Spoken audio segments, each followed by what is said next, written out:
Bienvenue dans la Sunday Attitude. Retrouvez-nous sur la AO Attitude Magazine en ligne.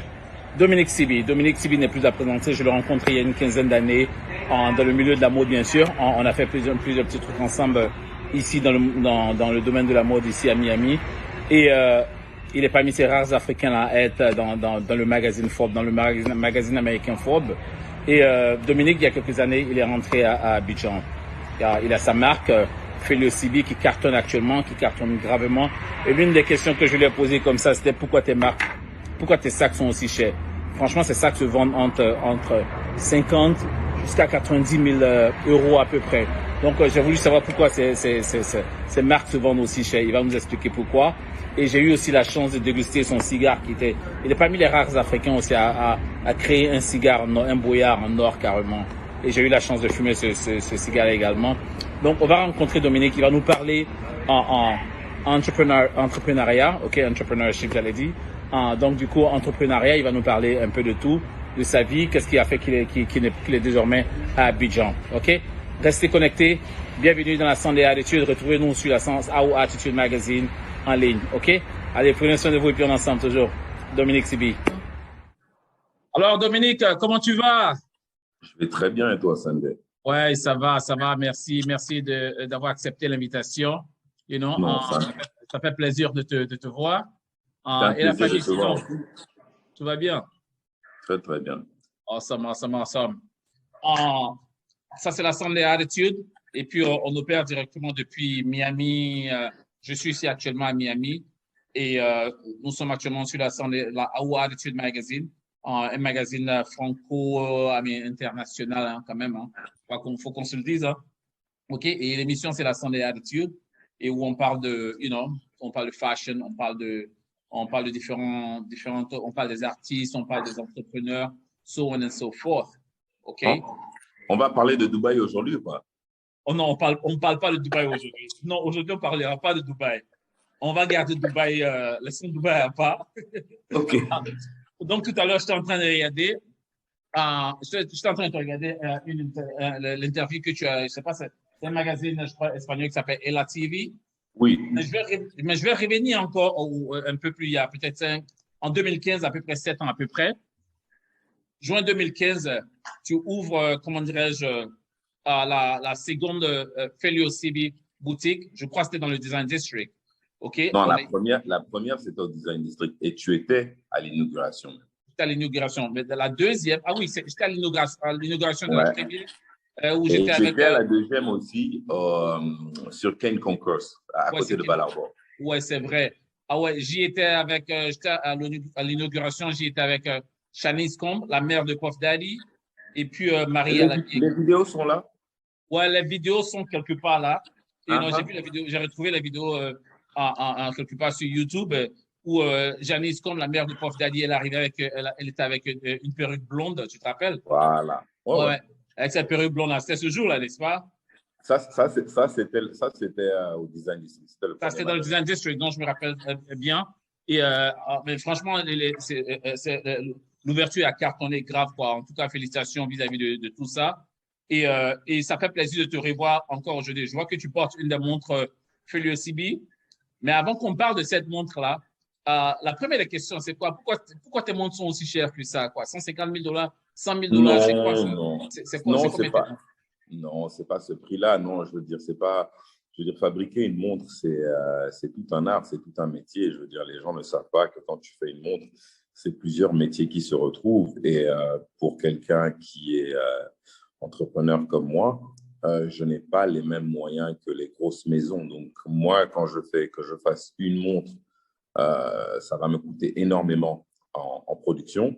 Et quand eux, ils vont faire 50 montres, donc c'est un peu par rapport à ça. Je veux dire, moi, c'est quasiment des pièces uniques. Donc, tout ça, ça a un coût quand tu prends la montre, quand tu fais le wash, tous ces process-là. Eux, ils le font, sur une production, ils vont le faire peut-être pour 50 montres. Moi, je le fais pour une seule montre. Donc, tout ça entraîne beaucoup de coûts, en fait. Et vu que c'est fait en Suisse, beaucoup de choses sont faites à la main. Donc, c'est ce qui est justifié par tout ce qui va derrière.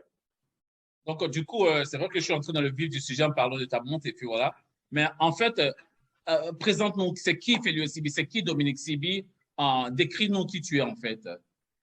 Ben, qui je suis? Je suis un Africain, un Gabonais, qui a vécu un peu partout dans le monde. J'ai vécu au Gabon, en France, aux États-Unis, un peu trop longtemps même.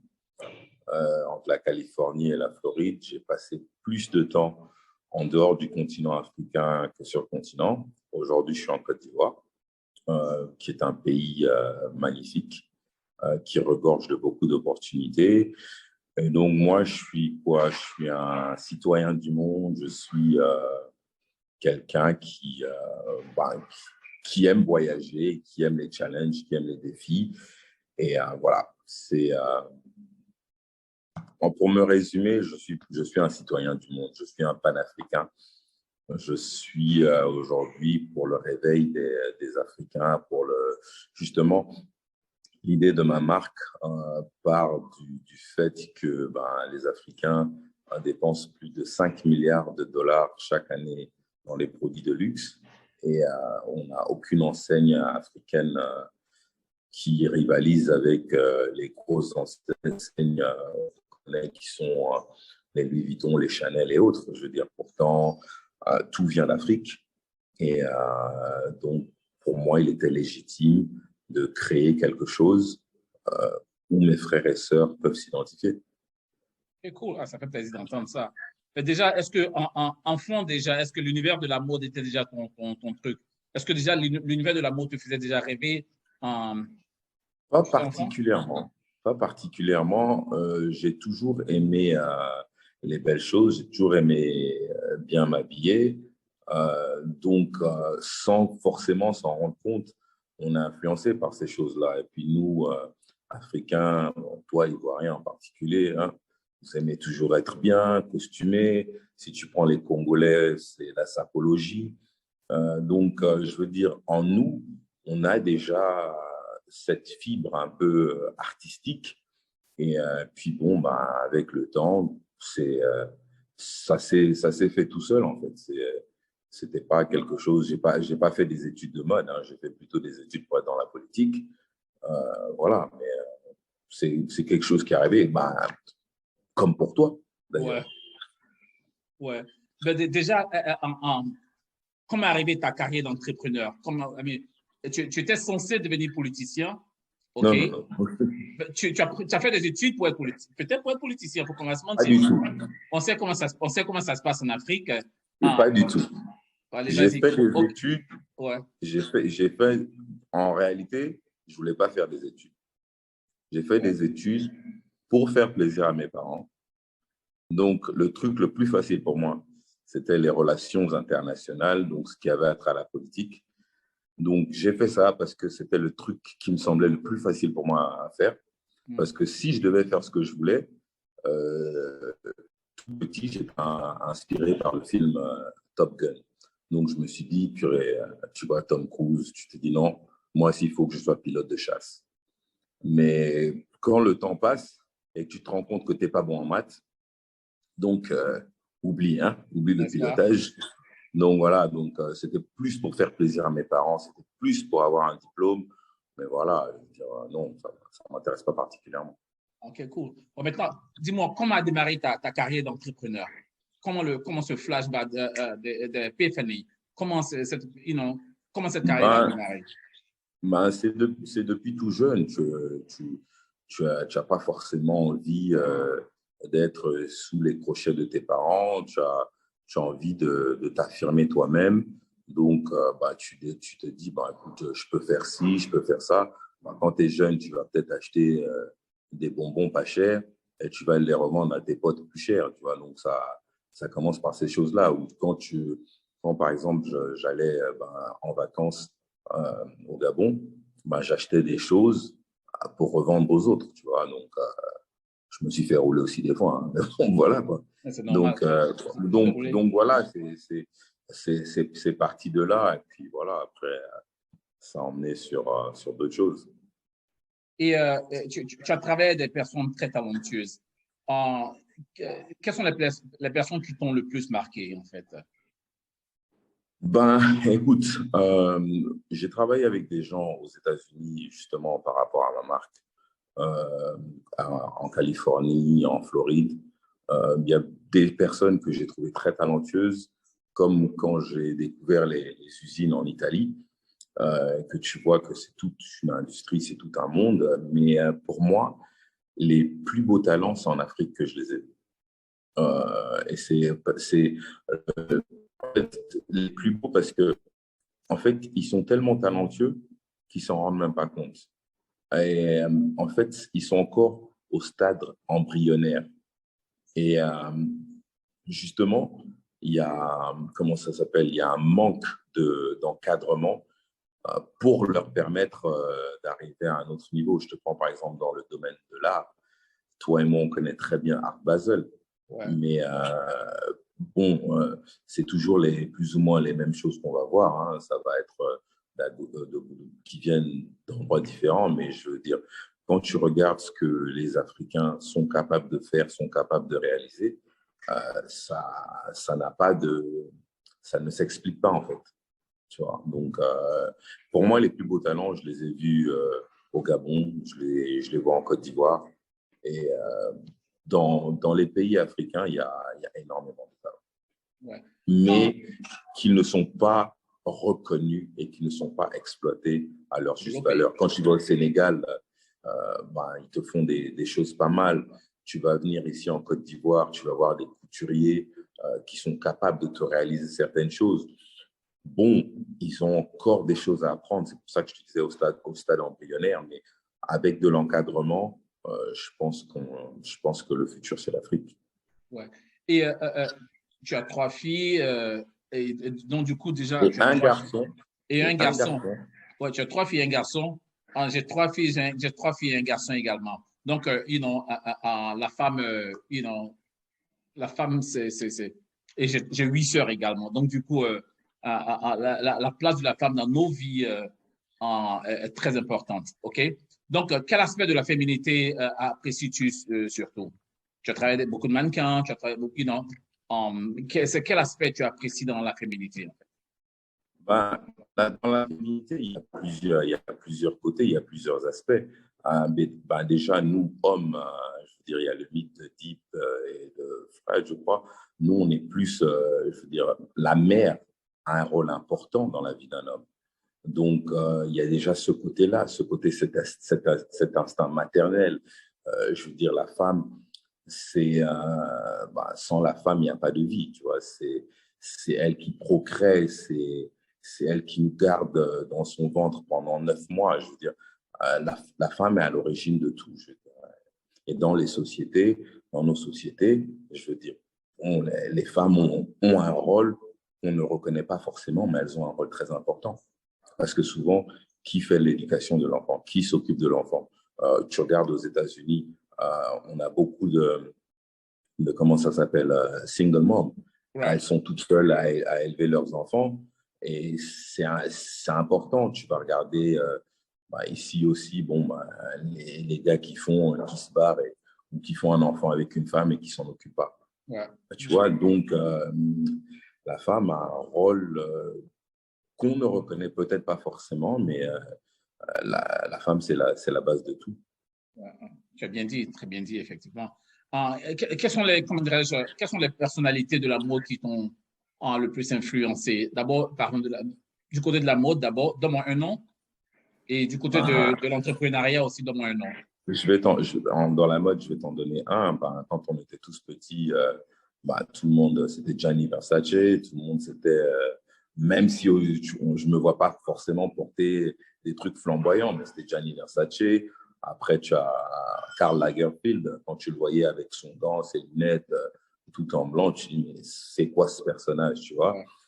Donc, bon, dans l'entrepreneuriat, je veux dire, il y a beaucoup de monde. En Afrique, tu as quelqu'un comme Dangote, tu as quelqu'un du côté des États-Unis, tu as le Sud-Africain, quand on ne dit plus c'est le Sud-Africain, on dit qu'il est américain, Elon Musk. Yeah. Tu vois, tu as Steve Jobs aussi, tu vois, c'est des gens qui ont été visionnaires, c'est des gens plus ou moins qui changent le monde. Et dans le cas de Elon Musk, tu ne crois pas qu'il est un peu barjot? Qu'il est un peu?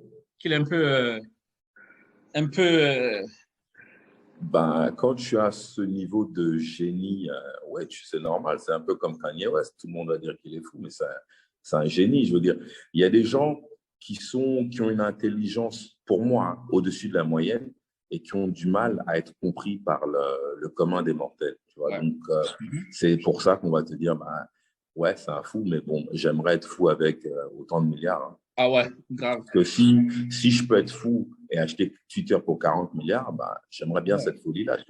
Tu as vu un peu. Voilà. Non, mais c'est vrai en plus. Hein. Et en tant qu'entrepreneur, c'est quoi tes plus grandes craintes en tant qu'entrepreneur? Avant de commencer, pendant que tu y es, et déjà, c'est quoi tes plus grandes craintes en fait? La crainte que toute personne a, c'est l'échec. Mais l'échec fait partie de l'entrepreneuriat parce que tu es obligé d'apprendre de ces échecs. Tu vois, faut pas voir l'échec comme pourquoi non, comme une fin en soi. Bah, tu te poses, qu'est-ce qui n'a pas marché, qu'est-ce que je peux faire, comment je peux améliorer ça. Et voilà, quand tu démarres un projet, tu ne démarres pas un projet pour perdre. Tu démarres un projet parce que tu y crois et parce que tu veux, pas forcément, je ne vais pas parler du côté, l'aspect financier, que tu veux gagner de l'argent, mais déjà, réussir un projet, ça te valorise d'une certaine manière, tu vois. Mais, bien sûr, après, on veut tous toujours gagner, mais des fois, il y a même avec le plus gros business plan du monde et autres, il y a des choses que tu ne maîtrises pas. Je veux dire, depuis 2020, notre monde a plus ou moins changé. Ouais. Et toi, comme moi, on avait des choses qu'on avait plus ou moins prévues qui ne se sont pas réalisées parce que il y a quelque chose qu'on n'a pas maîtrisé qui est venu changer ces choses-là, qui s'appelle Covid-19. Et comment dirais-je? Est-ce que c'est plus facile de réussir dans l'entrepreneuriat aux États-Unis? Est-ce plus facile de réussir dans l'entrepreneuriat aux États-Unis ou en Afrique? Parce que actuellement, tu es en Afrique, mais avant, tu étais aux États-Unis où tu as passé plus d'une vingtaine d'années. Et maintenant que tu es en Afrique, je crois que c'est beaucoup plus facile d'entreprendre en Afrique qu'aux États-Unis. Est-ce que les moyens y sont? L'Afrique, c'est un continent de malades. Il y a énormément d'opportunités et peu d'accompagnement. Pour pouvoir faire certaines choses en Afrique, il faut déjà, je pense que l'atout numéro un, pour nous, par exemple, gens de la diaspora qui viennent des États-Unis, qui viennent d'ailleurs, aux États-Unis, tu vas discuter avec quelqu'un, everything is straightforward. Right. I'm saying I'm going to do that, it's going to happen. Right. Mais ici, ouais, beaucoup de vendeurs d'illusions. Donc, tu vas te retrouver dans des engrenages des fois. Donc, il faut avoir une mentalité de fer et d'acier. Il faut être préparé. Mais il n'y a pas forcément d'accompagnement en tant que tel. Je veux dire, comme aux États-Unis, tu peux aller prendre un grant, tu peux aller prendre une carte de crédit, tu peux prendre ceci. Va essayer de prendre une carte de crédit ici. Déjà, essaye d'ouvrir un compte en banque. Tu vas voir comment c'est compliqué. Donc, c'est pas bien des possibilités, mais ça n'a rien à voir avec ce que toi tu connais à Miami ou ce que tu as connu dans ta carrière aux États-Unis. Et ici c'est it's another animal. It's pretty tough. It is. Mais c'est faisable. It's true. Et quelqu'un me disait par exemple que c'est beaucoup plus facile d'acheter une arme en Côte d'Ivoire, mais en Afrique, que d'ouvrir un compte bancaire. Malheureusement. Ouvrir un compte bancaire, moi, je peux prendre l'exemple du Gabon ou d'ici ou d'ailleurs.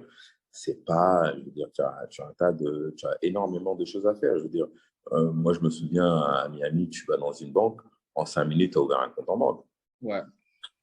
Ici, bonjour. Hein. Limite, si on ne te demande pas le nom de ta mère, le nom de ton père et de toute ta famille. Wow. Et dis-moi, penses-tu que les femmes sont correctement représentées dans le domaine de la maroquinerie, parce que je vois que tu fais beaucoup de sacs et tu fais beaucoup de chaussures, etc. Est-ce que tu crois que les femmes sont beaucoup représentées? Et comment est-ce que tu définis le rôle donné à la femme non, par les consommateurs, en fait? Ben, je veux dire, quand tu regardes la plupart des plus grosses marques, c'est des marques qui appartiennent à qui? Donc voilà, à part bon, la femme, je crois que c'était Tory Burch qui faisait des trucs pour. C'était une femme, mais la plupart sont dominés par des hommes. Maintenant, je veux dire, en termes de consommation, ben, celles qui consomment le plus la mode, ben, ce n'est pas les hommes, c'est les femmes. Les femmes, il faut toujours qu'elles achètent, elles vont aller à gauche, à droite, elles peuvent acheter quelque chose de cher comme pas cher, et ben, elles peuvent avoir je ne sais combien de sacs. Nous, en tant qu'hommes, on n'a pas, je veux dire, on n'a pas le même pouvoir. Je veux dire, elles peuvent porter une robe, un jean, un pantalon. On a limité, bon, sauf certains qui sont complètement free, qui vont te mettre des robes et autres, ils ne sont pas nombreux. Mais c'est les femmes qui consomment plus qu'autre chose. Et c'est vrai. Et dis-moi, si tu étais responsable aussi si tu étais responsable d'une boîte comme la boîte d'Aramid, tu es responsable de ta boîte actuellement, et comment tu peux faire valoriser la femme dans le domaine dans lequel tu es actuellement, disons en Côte d'Ivoire, dans ta compagnie en Côte d'Ivoire, comment tu crois que tu peux faire valoriser la femme? Ben, écoute, moi déjà, j'ai pas de problème sur gender issues. Donc, ben, tu l'as déjà vu à Miami, par exemple, tu as vu qu'il y avait beaucoup de femmes au magasin. Donc, celle qui était responsable du magasin, c'était une femme. Donc, à la fin de la journée, moi, ça part plutôt des qualités, des compétences. Et à partir de là, on voit. Mais c'est tout. Mais j'ai pas de problème à autant travailler avec une femme que de travailler avec un homme. Mais voilà. OK, donc du coup, Mais, donc ma question mais à toi, vas-y. j'ai eu beaucoup de femmes, par exemple, qui ont travaillé avec moi à Miami, qui ont fait un excellent travail. Hum, hum, hum. Donc l'égalité entre hommes et femmes, donc l'égalité. Ah, je ne vais pas parler de ça. Mais non, l'égalité entre hommes et femmes, donc important pour vous, pour toi, n'est-ce pas? Moi, c'est plutôt les compétences. C'est ce que la personne peut faire. Que ce soit une femme ou un homme, j'ai pas de problème. OK, OK, c'est vrai, c'est vrai. Et donc du coup, comment tu t'engages au quotidien vis-à-vis de ce sujet-là? Parce que que ce soit ici comme en Afrique, aux États-Unis comme en Afrique, même en Europe, on voit on voit l'inégalité des pairs, il ne faut pas se mentir. On sait que les hommes qui ont pratiquement les mêmes diplômes, les mêmes qualifications qu'une femme, malheureusement, sont mieux payés que cette femme-là. Et qu'est-ce que tu en penses? Dis-moi un mot Mais à ce sujet. je veux dire, c'est quelque chose qui existe depuis toujours. C'est pas un sujet qui, je veux dire, c'est pas toi et moi qui allons changer ce débat-là. Tu regardes dans le sport, par exemple, dans le tennis, on va te dire que bah, les hommes vont gagner plus que les femmes. Bon, après, quand tu regardes le foot, par exemple, le football masculin est beaucoup plus regardé que le football féminin. Ouais. Donc, c'est peut-être normal que les hommes gagnent beaucoup plus que les femmes dans ce secteur-là. Ça, c'est un débat. On va revenir sur Non, ce débat. j'ai juste parlé là. Maintenant, après, je veux dire, dans d'autres domaines, c'est différent. Mais bon, on toujours assumé qu'un homme va peut-être faire plus qu'une femme, mais c'est complètement faux parce que tu as des femmes, quand tu donnes un boulot à un homme, à une femme, elle peut le faire mieux qu'un homme. Déjà, elles vont être plus structurées, plus organisées, plus méthodiques. Et bon, après, maintenant, qu'elles gagnent moins, ça, je pense que c'est un problème qui est lié à la société. Mais je pense qu'il y a des femmes aujourd'hui qui gagnent beaucoup mieux leur vie que certains hommes. C'est vrai. Donc, dis-moi, quelle femme t'a le plus marqué Tout ça. Dans ta carrière, personnellement? Sur Instagram? Ben non, pas sur Instagram. Quelle femme t'a le plus marqué en général, hein? Tu vois? Ma mère. Ta mère. Et pourquoi? Ben, parce que je l'ai vue aller dans beaucoup de situations qu'elle a vécues en tant que femme, en tant que personne. Et elle a toujours été là, elle a toujours euh, fait avoir un profil haut et a toujours gardé la tête haute. quelle que soit, quelle que soit quelle que soit la situation. C'est vrai. Bien, très bien dit, so, hommage à maman. Donc, du coup, dis-moi, c'est quoi ta définition de la femme parfaite? Ça n'existe pas. Ah, j'espère que tu ne me diras pas que l'homme parfait existe, n'est-ce pas? Non, personne n'est parfait. Donc, OK. Et vas-y. Personne n'est parfait parce que, je veux dire, que ce soit homme comme femme, on a tous des défauts. On a tous des défauts. Je veux dire, on peut être avec une personne et être l'opposé de cette personne, et c'est ce qui va faire que les choses marchent. Mais je veux dire, la femme parfaite n'existe pas, l'homme parfait n'existe pas, parce qu'il y aura toujours quelque chose sur une personne au bout d'un moment qui va te déranger. Donc, je veux dire, la meilleure des choses, c'est déjà l'homme, à la base, est un animal solitaire. Donc, déjà, être avec quelqu'un, c'est avoir de la tolérance, de pouvoir accepter, tu vois, d'être dans une relation. Mais non, pour moi, la femme parfaite n'existe pas. Il faudrait prendre une partie de celle-là, hein, on ne va pas citer les noms ici, voilà. On va prendre déjà physiquement, on va prendre un peu de celle-là, un peu de celle-là, un peu de celle-là. Voilà. Et puis non, c'est pas possible. OK. Quelle célébrité pour toi aujourd'hui représente clairement une icône de l'amour? Tu vois qui? Aujourd'hui, dans le monde d'aujourd'hui, tu as Rihanna. C'est le premier nom qu'on voit d'ailleurs. Tu as Rihanna, je veux dire, c'est le plus, je veux dire, en termes de marketing, c'est déjà un produit de malade. Je veux dire, je me souviens quand ils ont annoncé sa marque de vêtements là, il y a quelques années. Ouais, en quelques jours, Bernard Arnault, sa fortune est passée je me souviens, de 75 milliards à plus de 100 milliards. Ouais. Donc, tu ne peux pas avoir ça. Et elle vient juste d'être milliardaire. Hein. Donc, lui, en 2 minutes, Rihanna, je veux dire, on a vu ce qu'elle a fait avec Puma. Ça a été un succès monstrueux. Fou, quoi, ouais. Tu voyais toutes les petites là, qui voulaient avoir les babouches avec... avec les plumes, là. Le truc bizarre, là. Ouais. C'est elle.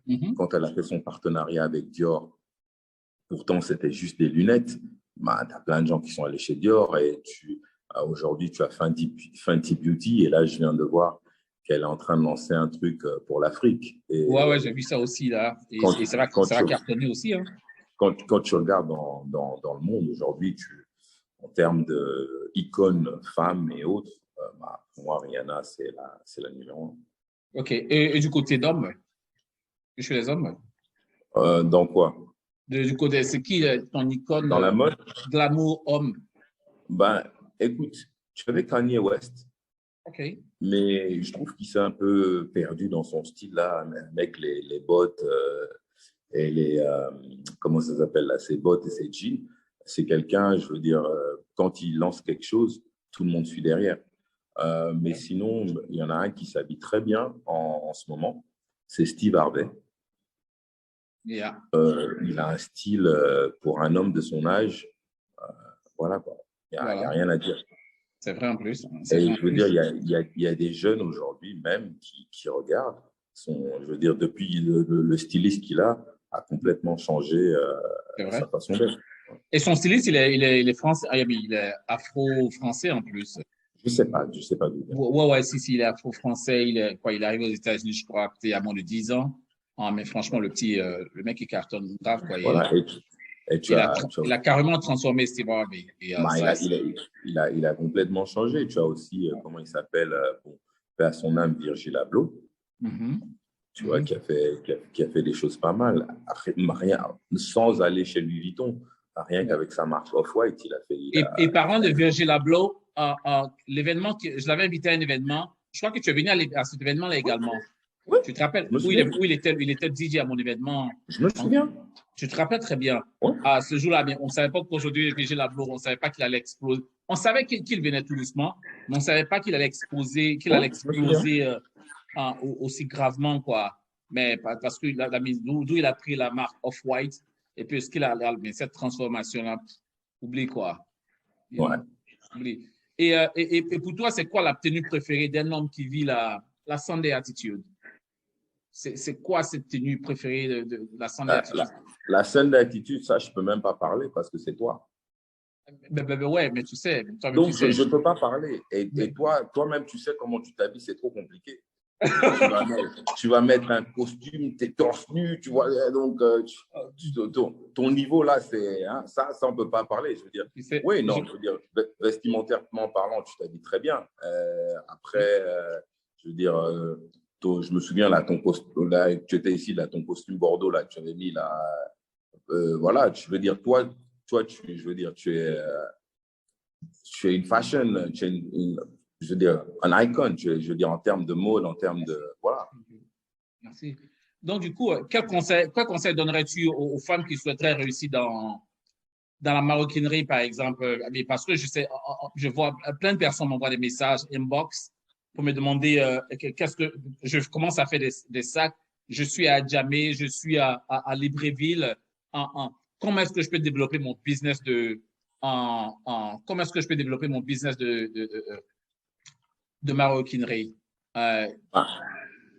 Déjà, il faut trouver de très, très bons artisans pour pouvoir faire ce que tu veux, avoir la vision que tu as. Et pour ça, il te faut des personnes qualifiées et d'un certain calibre pour faire en sorte que quand on voit ton produit, il n'y a même pas de discussion parce que, je veux dire, tout part de là. Ton produit doit être sans appel. Une fois que tu arrives à faire ça, après, il faut savoir faire du marketing. Et je veux dire, aujourd'hui, si tu ne mets pas le marketing devant, tu vas nulle part. Quand tu vois des marques comme Moet Hennessy, je veux dire, c'est 250 millions de dollars de budget chaque année. Ouais. Et ça rapporte 4 milliards par derrière de dollars. Donc voilà, je veux dire, tout part du marketing. Tu vois Red Bull, tu les vois en Formule 1, tu les vois au foot, tout part de ça. Je veux dire, Rolex, le plus important, c'est le marketing. Fashion Nova, je me souviens, il y a quelques années, quand j'étais très actif sur les réseaux, tout le monde me disait, mais pourquoi tu es actif dessus? C'est là que ça se passe aujourd'hui, tu vois. Alors, Dominique, vraiment, merci pour tout, merci pour ton temps. Et ton mot de la fin. Bon, je te remercie déjà de m'avoir reçu. Mot de la fin, c'est que tout est possible et si quelqu'un a une idée, si quelqu'un a un projet, il peut y arriver. Et pour y arriver, il faut de la détermination, il faut beaucoup de sacrifices.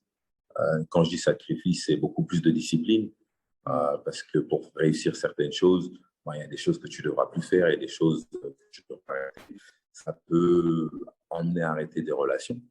Donc, il faut être prêt à faire des sacrifices. Okay, cool. Allez, merci. C'était Sunday Alabis dans la Sunday Attitude.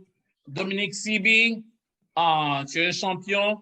Et suivez la marque Felio CB en ligne. Et puis aussi, il y a la Mr. D Brunch à Abidjan. Il y a le Mr. D Brunch à Abidjan que tu as commencé. Je crois que ça sera dimanche prochain. Félicitations vis-à-vis de ça également. Merci. Allez, prends soin de toi et retrouvez-nous sur Sunday Attitude sur la Our Attitude Online Magazine. Mais vous verrez toutes les informations. Dominique CB, merci encore. Et on se retrouve à Abidjan ou à Miami. Tu arrives quand, toi? Je te dirai après quand j'arrive. À tout à l'heure. OK, appelle-moi. À tout à l'heure. Allez, vas-y, doucement, frère. Ciao. Merci. Peace. Wow, c'était Dominique CB. Dominique CB, merci d'être passé dans la Sunday Attitude. Mais retrouvez-nous sur la Our Attitude Magazine en ligne. Merci Dominique CB. Franchement, on a aimé. Merci pour tous ces petits secrets que tu nous as donnés vis-à-vis de l'entrepreneuriat. OK? Merci encore 1000 fois. Et puis, retrouvez-nous encore dans notre prochaine émission sur la Sunday Attitude, dans la Our Attitude Magazine en ligne. OK? Allez, prenez soin de vous et puis on est ensemble toujours. OK? C'est Sunday. À bientôt.